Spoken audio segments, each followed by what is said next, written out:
E aí, pessoas, tudo bem com vocês? Sejam bem-vindos para mais um podcast. E hoje minha convidada, Tamara Faro. Oi. Sim, minha convidada do último programa também, para quem já estava assistindo. Parte 2, pois é. Gente, mas para quem não estava assistindo, uma breve apresentação. Psicóloga Tamara. Oi. Prazer estar aqui. Muito obrigada por ter vindo. Ela já estava aqui, gente. Estamos aqui com a mesma roupa, assim, porque é a continuação do programa. Se você não assistiu, eu aconselho que você volte o primeiro programa, porque vai fazer mais sentido do que você chegar aqui no meio do programa. Mas se você quiser começar daqui, pode assistir também. E aí depois você assiste o outro. Tá livre, é livre. A gente é... Sem regras, pode ser. Sem regras, a gente não, sabe, não vai determinar como você tem que viver sua vida. Mas a gente já teve um papo do porquê que ela escolheu ser psicóloga. A gente já escolheu de qual abordagem... Já escolheu. A gente já escolheu, eu escolhi por ela. Ai, que louca. A gente já falou de qual abordagem ela segue, de por que fazer terapia, quanto tempo você fica em terapia. Gente, a gente já falou sobre muita coisa. Mas agora a gente vai falar de um tema que a gente gosta de falar, né? O que acontece? A Tamara é especialista em tratamento de ansiedade, depressão e bipolaridade, certo? Certo. E vocês sabem que eu tenho depressão bipolar, como eu já contei aqui várias vezes. Tamara, é difícil encontrar especialistas em bipolaridade, né? Porque é uma coisa, é uma doença, como que eu posso dizer? De difícil diagnóstico também, né? Sim, com certeza, né? Existem estudos, Cat, que demonstram que a bipolaridade, ela demora, né? A partir do primeiro sintoma, ela demora 12 anos para ser diagnosticada quando a bipolaridade é tipo 1. E em média 18 anos quando a bipolaridade é tipo 2, né? Então, infelizmente, poucos profissionais, né, vão para essa área. Eu sinceramente não sei o motivo, tá? Porque é tão importante, né? Quando a gente fala, por exemplo, do Setembro Amarelo, né? Que inclusive daqui a pouco tá aí, de prevenção ao suicídio, esse assunto da bipolaridade deveria ser parte da campanha. Porque os bipolares são as pessoas que mais cometem suicídio. Então, inclusive eu falo de bipolaridade nas minhas redes justamente, né? Por isso eu supervisiono psicólogas e vou muito nessa linha, né? Da gente entender, será que é uma depressão unipolar mesmo? Será que é uma depressão bipolar? Porque ajuda muito os pacientes, né? Então, realmente é difícil, sim, encontrar profissionais especializados, né, nesse assunto. Mas tem, tá, gente? Tem bons profissionais. E é muito importante que, se você tem o diagnóstico de depressão bipolar, né, você encontre realmente um profissional que, né, bom, na minha opinião, eu como paciente, um profissional que seja especialista nisso, porque é muito diferente o tratamento. Principalmente, eu percebi muito, assim, sabe, um psicólogo e também um psiquiatra que seja especialista, que entenda especificamente sobre essa doença. Sim. O tratamento é muito diferente. Precisa entender, né? Porque a depressão unipolar, quando a gente fala só da depressão, é muito parecida, né? A depressão unipolar e a bipolar, para quem olha, né, o paciente, ela é quase a mesma coisa, né? Agora, um bom profissional, ele vai entender todo o seu histórico de humor e vai analisar as oscilações de humor que podem acontecer de uma forma muito mais intensa do que quando a gente fala de um episódio bipolar, quando a gente fala de um episódio unipolar, né? Eu, por exemplo, eu tive um diagnóstico, o que é muito comum, tá? Eu tinha um diagnóstico de depressão unipolar, um tratamento de depressão unipolar, né? Então, um tratamento... A gente já vai explicar a diferença das duas, tá? Calma. Não passem o vídeo, porque vocês não estão explicando. Eu tinha um tratamento de depressão unipolar. E aí, eu comecei a me sentir muito mal em um momento, né? Muito mal.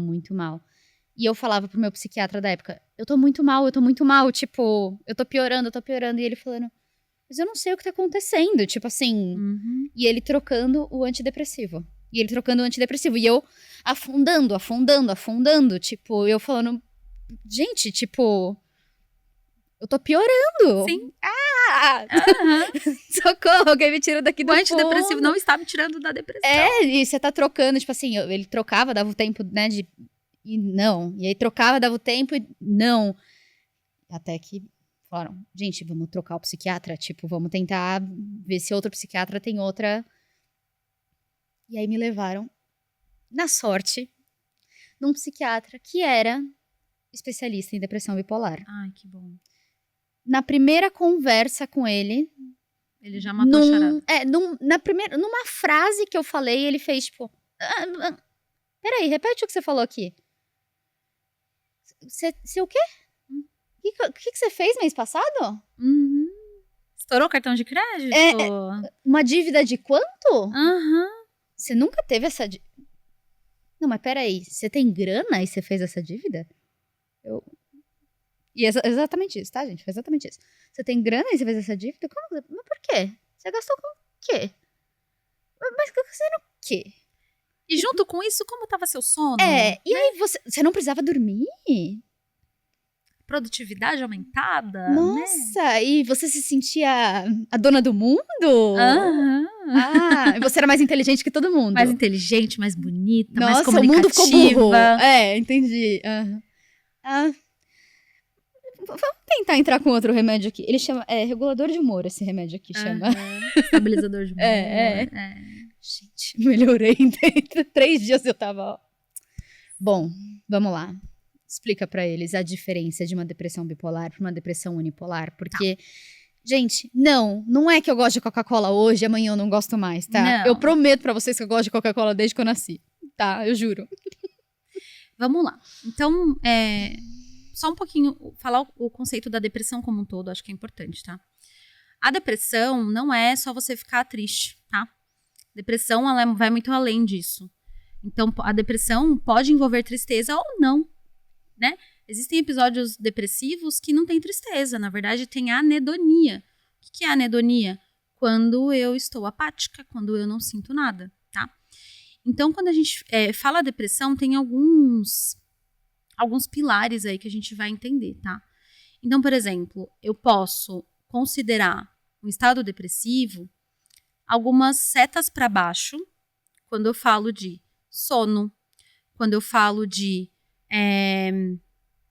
mobilidade, quando eu falo de libido, quando eu falo de sociabilidade, né? Então, são coisas que vão para baixo, tá?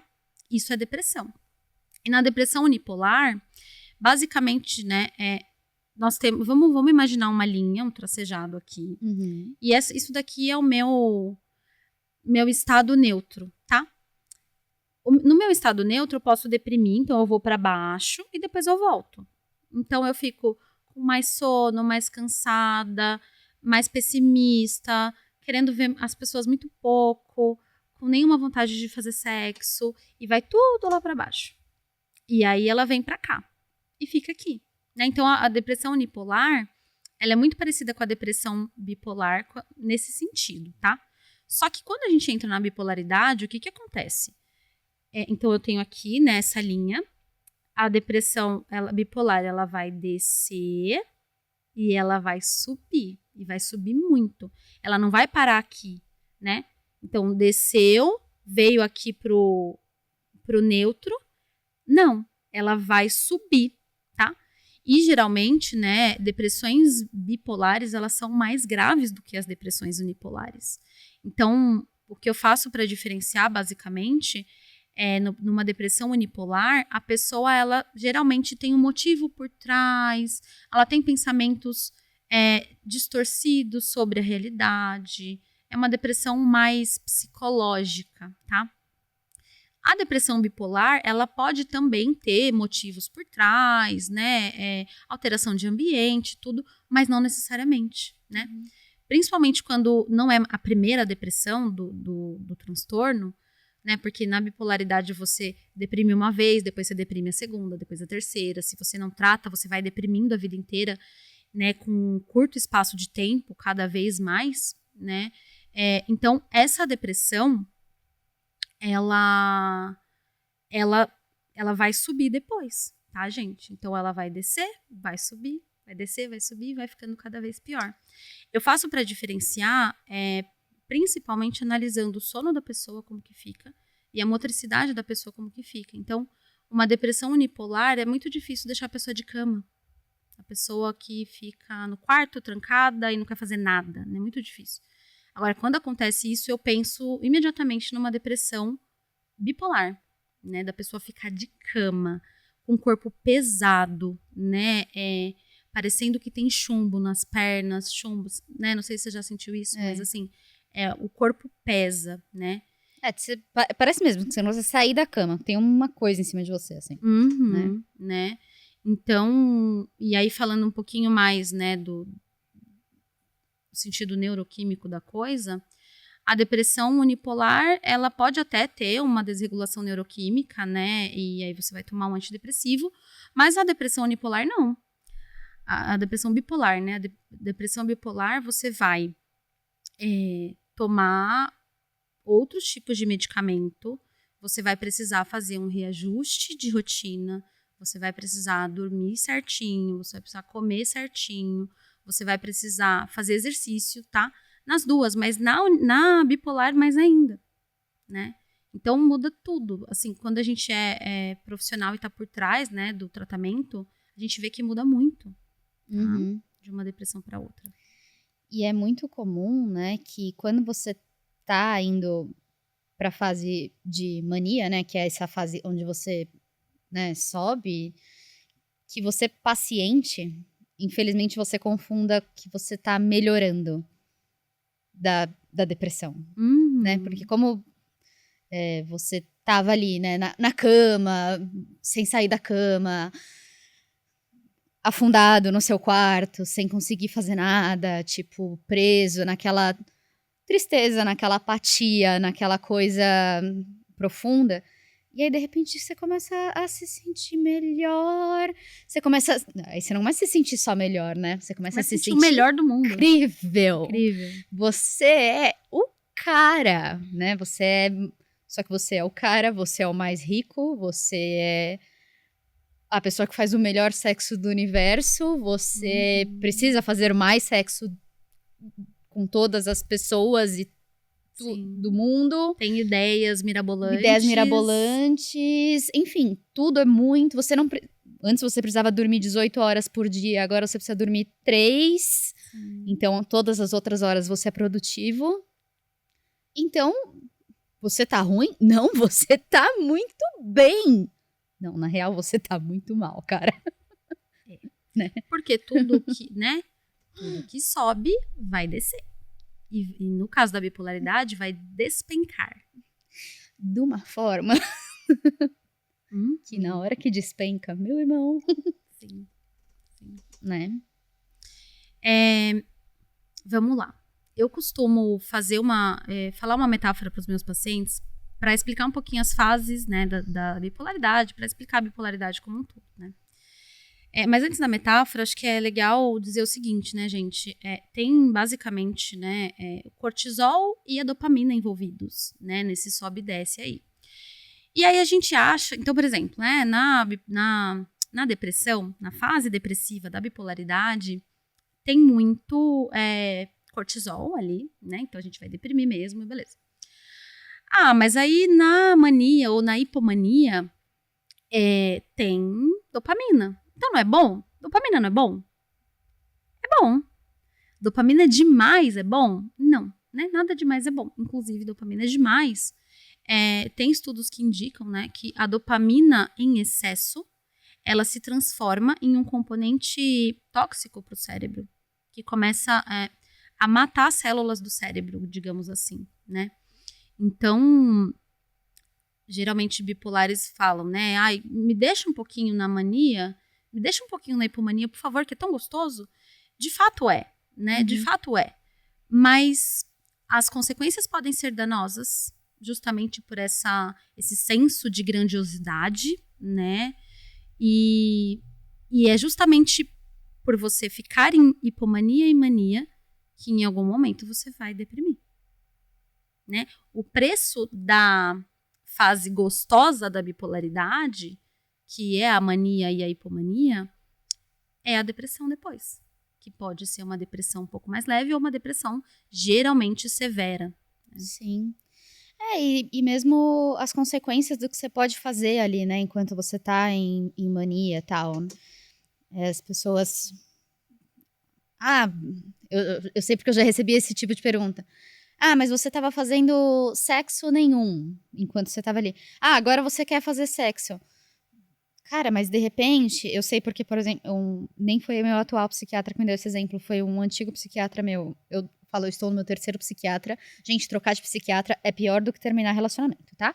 Então, troquei pouco na vida. Pra quem tem tantos anos de...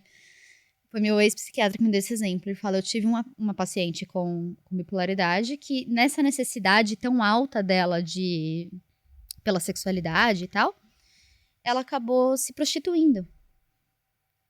Porque ela tinha uma necessidade tão né, alta por isso, que ela foi o meio que ela encontrou de encontrar tanto sexo. E o quanto isso pode ser danoso pra né? vida dela, certo? Então, sim, você pensa, não, mas gente, é só sexo. Não, não é só. É porque não é, né? Então vamos lá, vou usar esse exemplo que você trouxe que é maravilhoso. Não é sobre a prostituição em si. Sim. Não. É sobre ela ter tomado uma decisão que depois ela pode se arrepender muito, que não, né? Que não necessariamente tem a ver com a personalidade dela. Exato. Né? Que é baseada foi uma decisão baseada numa doença, né? Num estado alterado do humor. Então, sim, isso pode acontecer, né? Vamos lá. Eu quero contar para você uma metáfora que eu, né, gosto de usar com os meus pacientes para explicar um pouquinho como que é a bipolaridade, tá? Então, nós temos lá uma pessoa bipolar e uma pessoa que não é bipolar, tá? É como se, assim, eu sou bipolar e você não. Nós duas temos uma torneirinha, tá? Uma torneira aí das emoções, vamos dizer assim, né? Eu, enquanto bipolar, tenho um tipo de torneira e você, enquanto não bipolar, tem outro tipo, tá? A sua torneira, enquanto não bipolar, ela é uma torneira nova, uma torneira firme, uma torneirinha estável. Você vai poder abrir ela e fechar ela do jeito que você quiser, que vai estar tudo bem. A torneira do bipolar, não. A torneira do bipolar é uma torneira espanada, frágil, sensível, né? Então, você vai conseguir abrir e fechar, vai cair a água ali, só que você vai ter que fazer isso com muito cuidado. Você vai abrir bem devagarzinho, porque se você for com tudo, essa torneira ela tem um risco de explodir. Ela tem um risco de jorrar muita água. E aí já era, né? Então, o bipolar, ele precisa ter essa rotina mais estável justamente por conta disso, né? É claro que ninguém quer passar por estresse, né? Mas a pessoa bipolar, ela é muito mais sensível a um ambiente estressante do que uma pessoa não bipolar, né? Justamente por conta dessa torneirinha que eu vou abrir de qualquer jeito. Eu vou viver de qualquer jeito? Eu vou aceitar uma relação de qualquer jeito? Posso até aceitar, mas se eu for bipolar, eu provavelmente vou deprimir, provavelmente vou entrar num episódio de mania e por aí vai. É muito... E é isso, né? Com o tempo que você convive com o transtorno, você vai se conhecendo, né? É muito nítido.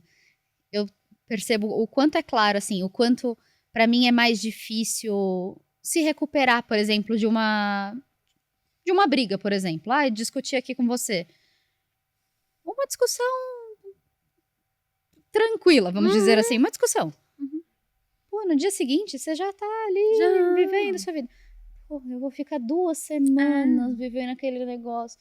E eu, racionalmente, eu já sei que o negócio tá... Sabe? Mas não.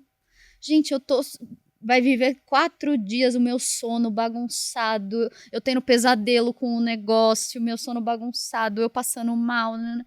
E eu falo, ai, meu Deus. Sabe?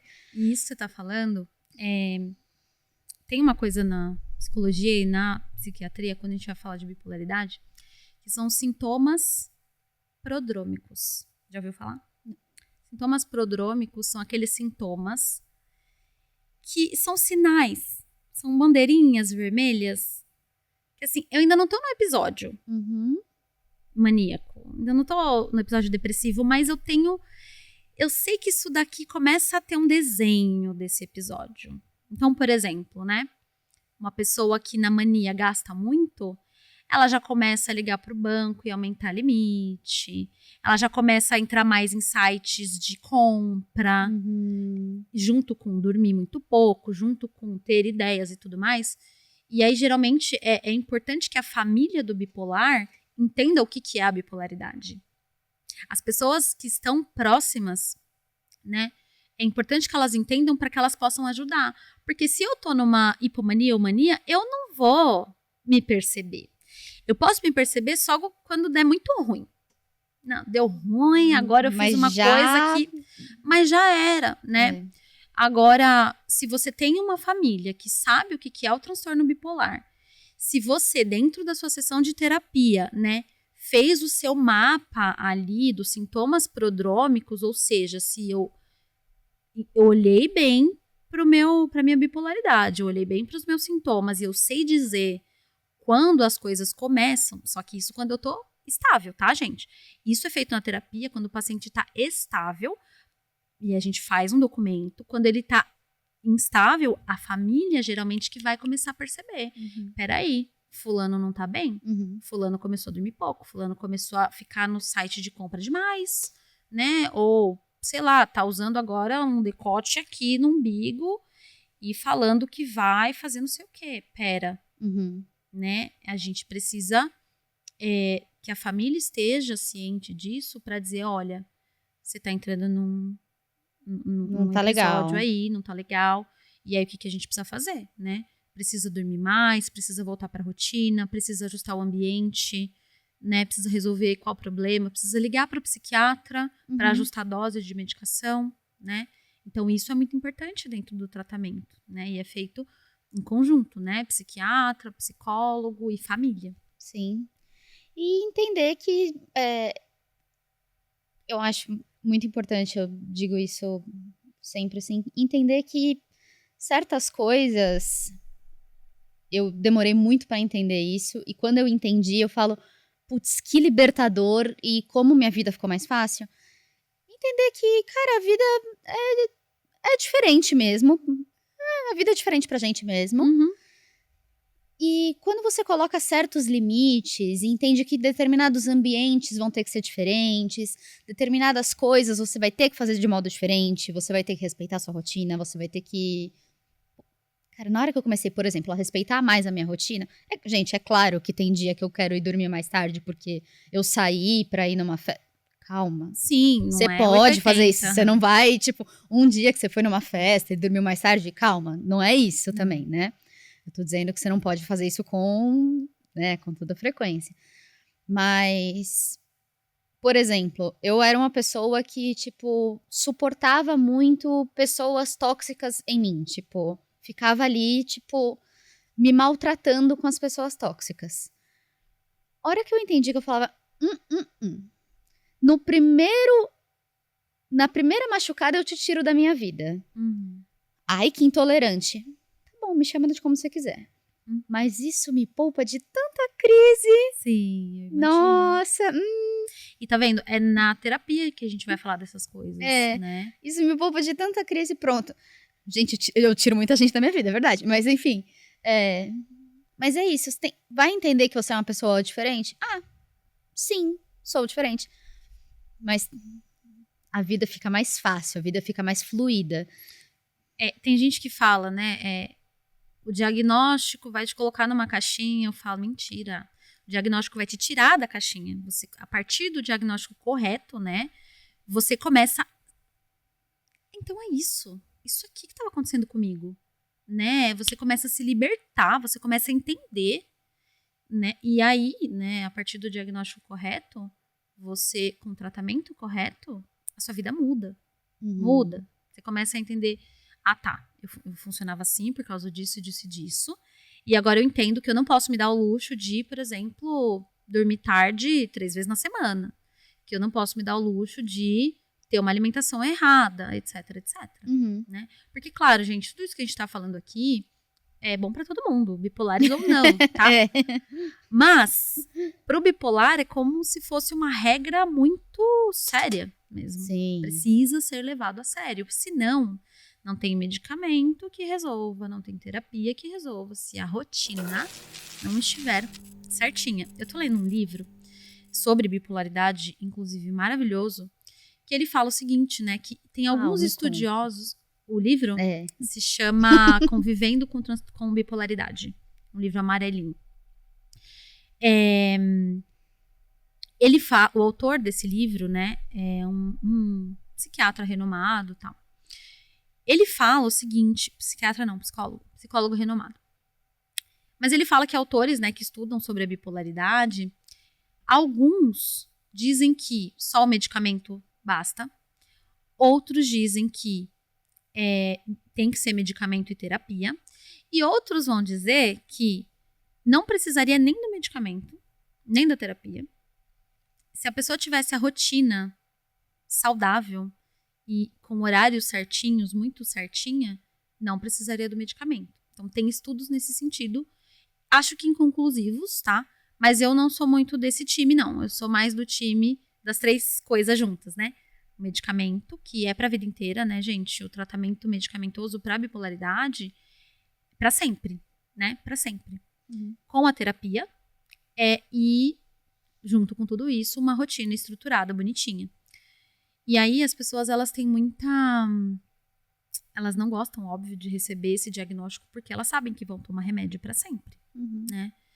E aí, eu digo pros meus pacientes, né? Olha, o que você prefere, né?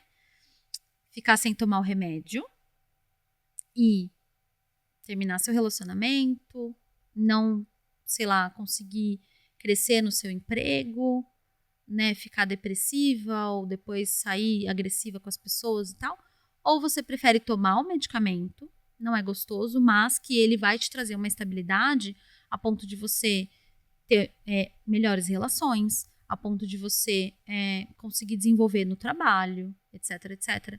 As pessoas falam, acho que eu preciso começar a ver o remédio como meu amigo e não como meu inimigo. Uhum. Eu me lembro quando eu comecei a tomar, eu acho que nem pra bipolaridade, assim, acho que pra depressão ainda, deu uma vez chegar em casa meio chateado, tipo, eu vou ter que tomar, tal. E meu tio falar, ainda bem que tem remédio, né? Exatamente. Imagina se não tivesse, tipo, se a gente tivesse que lidar com isso sem ter, tipo... Exato. E o que é legal, né, da bipolaridade, assim, a bipolaridade, ela é um transtorno muito antigo, né, e por ser um transtorno muito antigo, que, né, faz tempo que os médicos falam sobre esse transtorno, o tratamento é muito efetivo. O tratamento da bipolaridade, ele é um dos melhores tratamentos que existem, né? Então, depois que você recebe o diagnóstico, para você chegar no combo certinho dos remédios é muito mais fácil do que, por exemplo, na depressão unipolar, do que, por exemplo, num transtorno de ansiedade, né? Então, esse é o lado bom, assim, eu falo para os meus pacientes, olha, que bom que você teve o diagnóstico, que bom que tem remédio, né? E os tratamentos, eles são realmente muito bons para bipolaridade. Não, e gente, assim, é isso. Na hora que você tem um médico que você confia, ele acha o seu combo ali, tipo, de remédios certinhos, tal. O seu psicólogo, tal.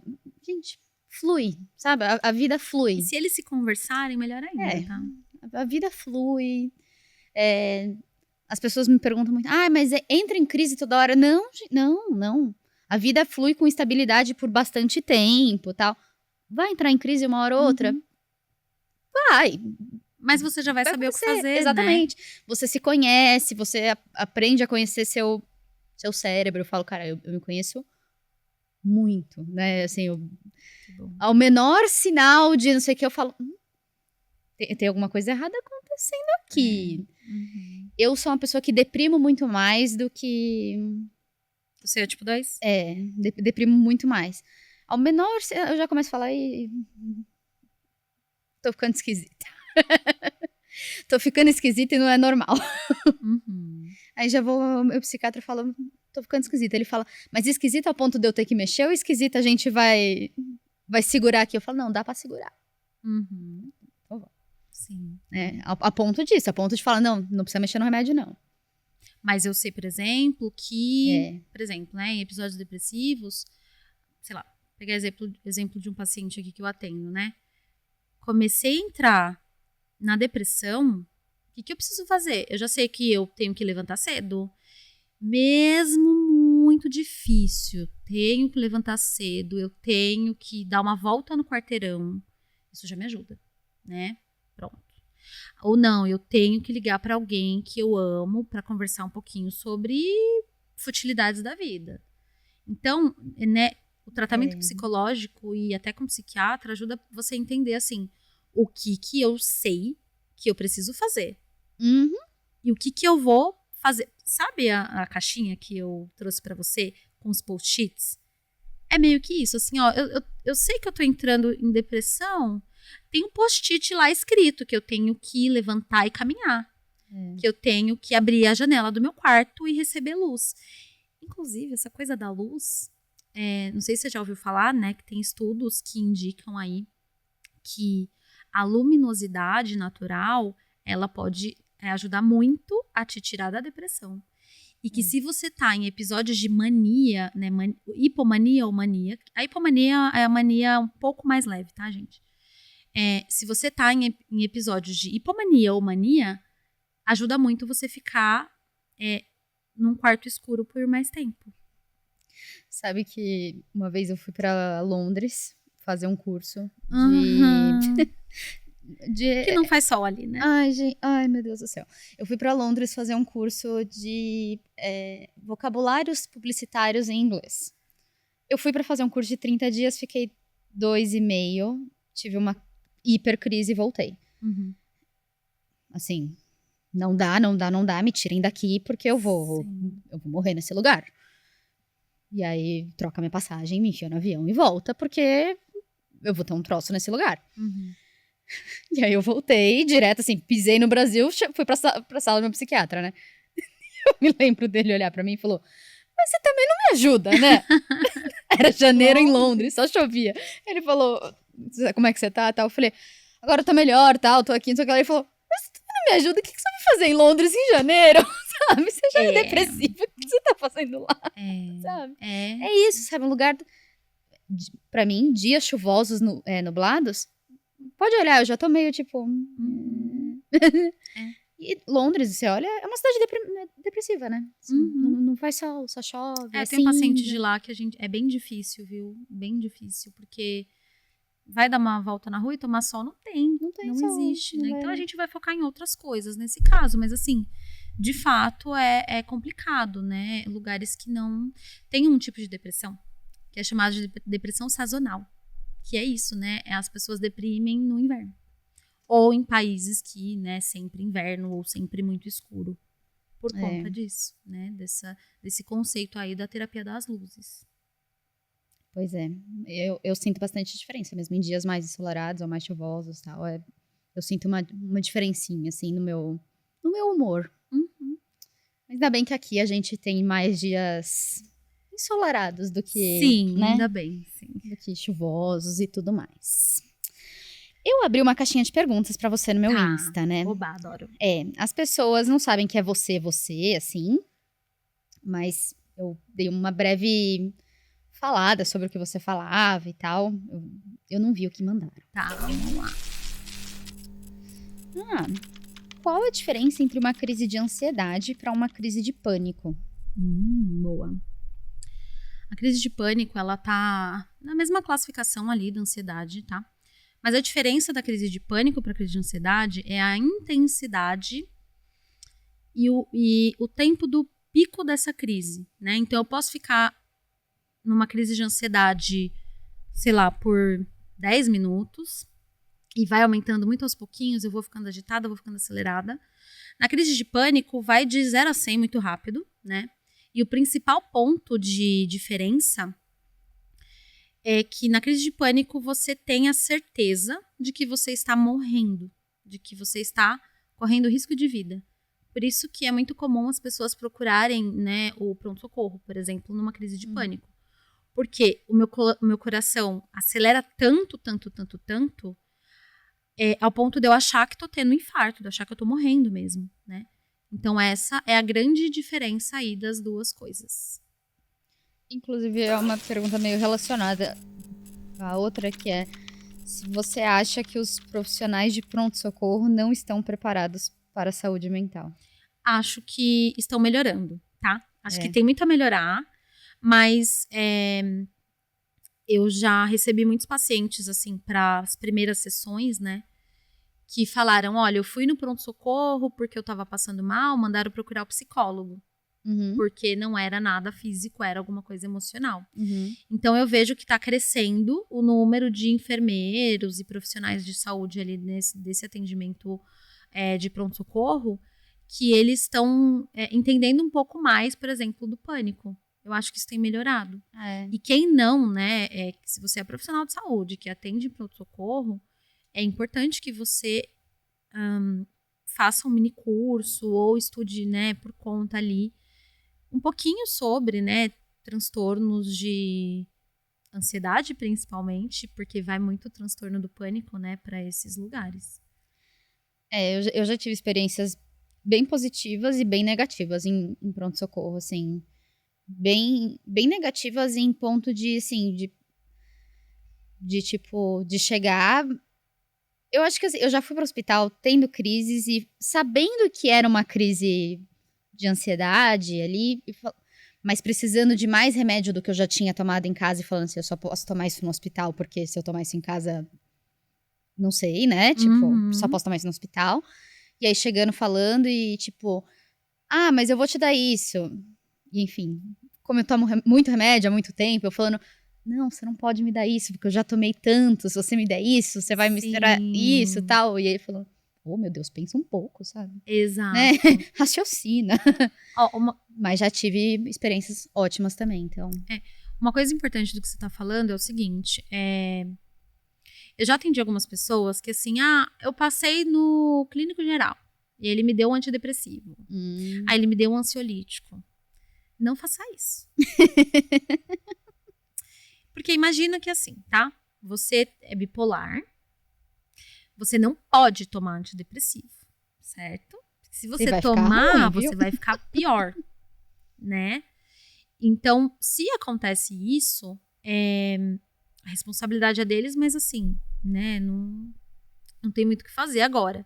A Kati tá falando, por exemplo, que ela já se conhece, ela já sabe que ela tem um diagnóstico diferente, né? Agora, se você tá passando por alguma questão aí, tive uma crise, eu vou no clínico geral, ele não vai entender exatamente da sua crise. Procura um psiquiatra. É o psiquiatra que tem que procurar. Porque o psiquiatra, ele vai conseguir olhar todo o entorno daquela pessoa, né, do humor dela, se ele fizer as perguntas certas e for um bom psiquiatra, né, ele já vai ver que, por exemplo, não pode te dar qualquer remédio. Sim. E a outra caixinha é mais um desabafo que uma menina mandou dizendo, tenho depressão, acho que nunca melhorarei. Eu sinto muito por isso, né, mas os tratamentos que existem hoje para depressão, eles são muito bons, né? Então, a terapia cognitivo-comportamental, ela surgiu para isso. A TCC, ela veio para tratar a depressão, assim, nasceu para isso, né? E também os medicamentos, né? Qual que é o nome dela? Não tem? Tem. Laura. Então, Laura, né?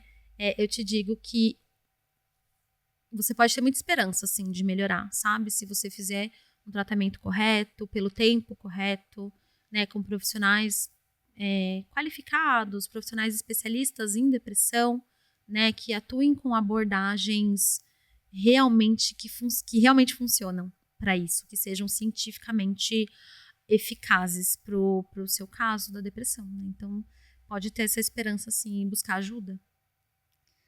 Não tenha medo de buscar ajuda, né, porque realmente tem muitas ajudas eficazes, né, muita coisa que você pode fazer que realmente. E eu acho que, falando como quem já passou, eu falo, Eu falei até pra essa minha amiga que eu comentei com você, né, que tá passando por um momento, eu falei, cara, quando a gente tá no fundo do poço, que é onde a gente chega quando a gente tá muito ruim, a gente realmente olha pro lado, olha, né, a gente não vê nada, a gente olha e fala, meu, caraca, tipo, eu não vou sair daqui, tipo, não tem pra onde ir. Falo, mas quando a gente chega no fundo do poço, é de lá que a gente dá impulso pra subir, Exatamente. né? Lá a gente tem da onde empurrar pra subir. Sim. Então, busca ajuda, busca terapia. Se for o caso, né, na terapia vai te encaminhar pro médico, se for o caso, vai ter remédio. E, enfim, vai ter todas as ajudas que você precisar. E essas vão ser as mãos que vão te puxar lá do fundo do poço do impulso que você vai dar pra te ajudar aí. Então, acredita que tem como melhorar, sim. Né? E se for uma depressão muito, muito grave, que, assim, claramente a pessoa tá numa depressão grave, você pode procurar o psicólogo ou o psiquiatra primeiro, mas no caso de uma depressão muito severa, já pode ir pro psiquiatra direto, assim. Uhum. Tá? Agora, eu tô na dúvida, será que eu tô com depressão ou não? Não sei. Talvez. Aí você pode procurar o psicólogo primeiro, assim. Acho que... Uhum. Então, nesse caso eu disse pra minha amiga, tipo, procura quem se sente mais confortável, porque eu tive um amigo que, procurou um psiquiatra primeiro e ele disse, olha, eu não acho que você precisa de remédio. Ótimo. Um bom psiquiatra esse. Ele falou, eu acho que você pode tentar a terapia primeiro. Uhum. Porque, assim, o que você tá me contando, cara, você tem motivos pra estar deprimido. Ele falou pra mim. Ele falou, cara, coisa que o remédio não resolve. Ele falou que pra mim você tem tantos motivos pra estar deprimido, tipo... Então eu acho que você pode ir pra terapia. Vamos buscar uma resolução de problemas, de fato, né? Então, acho que você pode ir lá, se ela vê que não tá ajudando, eu acho que ela te manda de volta pra mim. Isso, perfeito. Bom, a gente tá chegando no fim. A gente poderia ficar aqui por muito tempo. Sim, eu tô amando. E eu queria te pedir agora uma dica de quem quer seguir o mesmo caminho profissional que você, né? Quem quer ser psicóloga, atender e tal. Uma dica pra galera seguir esse caminho. Tá, vamos lá. Bom, busque uma faculdade, né, interessante perto de você. E assim, gente, pra ser bem sincera, tá? Dentro da psicologia não tem muito essa coisa de a melhor faculdade. Eu preciso fazer uma faculdade pública, a melhor do mundo. Não. Porque você vai, né, fazer o seu próprio estudo, você se dedicando ali. Você pode fazer uma faculdade boa, né, mas não necessariamente a melhor do mundo. Eu faço orientação profissional, trabalho com isso também, né? E aí tem muita preocupação das pessoas, assim, preciso estudar na USP, assim, né? Seria muito bom, mas não necessariamente isso. Então, faça uma boa faculdade, aquela que você se identifica, né? E, principalmente depois, vai fazer uma pós-graduação. Porque na pós-graduação, a gente aprende muito, né? Mais direcionado, talvez, né? É muito direcionado, assim. Eu, né, diria para você estudar terapia cognitivo-comportamental, porque é a abordagem que eu gosto e que eu vejo, né, que tem muita eficácia. Sei lá, acho que eu já atendi mais de 400 pessoas e todo mundo, né, com um resultado muito bom, né? Então, mas existem outras abordagens também, né, que você pode estudar.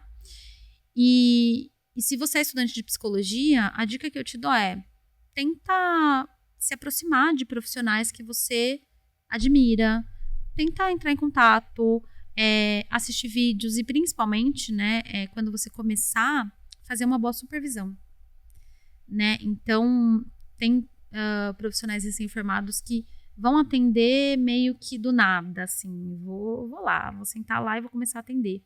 E na psicologia tem muito essa coisa da supervisão, né, que é um profissional mais experiente, é contratado por um profissional recém-formado ou que não tem experiência naquele nicho. E o profissional mais experiente, ele vai dar o caminho das pedras ali. Então, ele vai falar o que você precisa estudar certinho, ele vai falar as principais técnicas, ele vai te ajudar a manejar o caso daquele paciente. Então, buscar uma boa supervisão é tão importante quanto fazer uma pós-graduação. Legal. E aí eu também queria uma outra dica, que geralmente eu peço só uma dica num caminho profissional mesmo, né? Mas como a gente foi muito mais para um outro caminho, uma dica sobre saúde mental, assim, tipo, não tô bem, não tô passando por um momento legal, tipo, você daria um conselho. Um conselho, uma dica, uma Hum, palavra amiga. não tô passando por um momento legal. Faça terapia, isso é o óbvio, mas uma outra coisa é esteja perto das suas pessoas. Das pessoas que querem bem de verdade pra você. Essa é a dica que eu te dou. Eu falo muito isso no Cabeça, né? Que é o meu quadro. Eu falo, tenha os seus. Eu sempre falo, eu tenho os meus. Eu sei quem são os meus. Tenha clareza de quem são as suas pessoas, porque elas, né, vão estar ali pra te ouvir, pra te acolher, pra te ajudar. Mas quando eu falo busque a terapia, não é à toa mesmo, não. Assim, tem coisas que a gente vai entender de fato numa estrutura de um tratamento psicológico, né? Que vai ter um começo, meio e fim, que vai ter o profissional te puxando ali e fazendo perguntas certas e reflexões importantes para você ir tendo insights e melhorando, enfim, fazendo treino de habilidades, resolução de problemas, manejo de pensamentos e crenças. Então, assim, né, acho que faça terapia é a principal, mas também com isso, né, fique perto das pessoas que você ama. E esse negócio de tem os seus, eu sempre também digo, às vezes você vai se surpreender, né? Às vezes vão surgir pessoas, né? Você vai descobrir quem são os seus em lugares, tipo... É verdade. Né? É verdade, isso é lindo, né? Eu sempre tive os meus, né? Assim, quem veio comigo desde sempre, quem tá ali... nossa, tá ali desde sempre. Nossa, me conhece há uma vida, etc e tal. Mas, nossa, surgiram pessoas na minha vida que eu falo... Caraca, de onde você veio? Tipo... Como é que eu descobri uma pessoa tão forte, uma ligação tão forte, uma coisa tão bonita em você? Tipo, nossa, do nada, tipo, que bacana, né? Então, se surpreenda também. Deixe pessoas se aproximarem, deixe relações surgirem, porque às vezes, né, coisas bacanas acontecem. E agora eu queria te pedir uma indicação de outra pessoa pra vir aqui no podcast, ter um papo, conversar. Tá. Quero te indicar uma neuropsicóloga. Ela é Legal. uma neuropsicóloga muito boa. O nome dela é Wedia, né? Então te indico, né? Ela vai somar bastante aqui. Boa. E aí, aqui no podcast, a gente tem uma playlist musical. Que assim, é uma grande doideira, porque você imagina, a gente tá no programa número 50 e não sei mais. 55, sei lá. E aí, cada um que vem indica, tipo, uma música, 2 músicas que você goste, que você já tenha ouvido na sua vida, que lembre sua adolescência, enfim, qualquer coisa do tipo, que seja sua música do momento, que não para de tocar, não sei, qualquer coisa do tipo. E a gente coloca na playlist e é uma grande maluquice, por quê? E aí eu queria te pedir uma música. Tá. Eu tenho tatuada uma música que eu vou te falar. Boa. Que é do RBD, No Pares. Boa, colocaremos. Acho que não temos RBD na Por playlist. que eu gosto muito dessa música, além de eu ser fã de RBD? Tá. Não sei se você já ouviu, No Pares. Já. Né? Ela fala muito de você ter esperança, você ter força, de você não parar e você seguir os seus sonhos. Então, é uma música que, inclusive, eu tatuei essa música porque ela me ajudou muito no meu estado depressivo, quando eu tive depressão, né? Então, é uma música muito significativa pra mim e que toda vez que eu escuto, eu choro. Estará na playlist, depois eu te mando a playlist se você quiser ver essa maluquice. Que legal, gostei da ideia. É uma grande doideira, mas é bem legal. E agora eu queria te dar esse espaço para você divulgar seu Insta, seu trabalho, seu site, sinal de fumaça, enfim, tudo que você quiser. Tá bom. Bom, meu Insta é Tamara Faro Psicóloga, né? Ali eu falo bastante sobre ansiedade, depressão, bipolaridade, né? Então eu trago ali aspectos psicológicos, psicoeducação, falo bastante com vocês, né? Na caixinha de perguntas, mensagens e por aí vai, né? Então me sigam lá na rede. Boa. Bem legal, porque dá para trocar bastante, né? Sobre os assuntos. Sim. E agora eu queria te agradecer muito por ter topado vir, por ter topado fazer 2 programas. Foi um prazer para mim. Falar muito comigo. E é isso. Muito obrigada também. Gente, esse foi mais um podcast. Muito obrigada por terem ficado até aqui. Se vocês não assistiram a primeira parte, tá aqui no YouTube. Também está no Spotify. Tá em tudo. Também tá na plataforma do Popcast, se vocês preferirem assistir por lá. Tá em tudo. E não deixa de me seguir em todas as redes sociais, Cat Bonagor em tudo, Insta, TikTok. E aqui, não deixa de seguir ela, tem que ir lá no Insta dela, seguir ela também. Eu espero muito que vocês tenham gostado. Um grande beijo e tchau!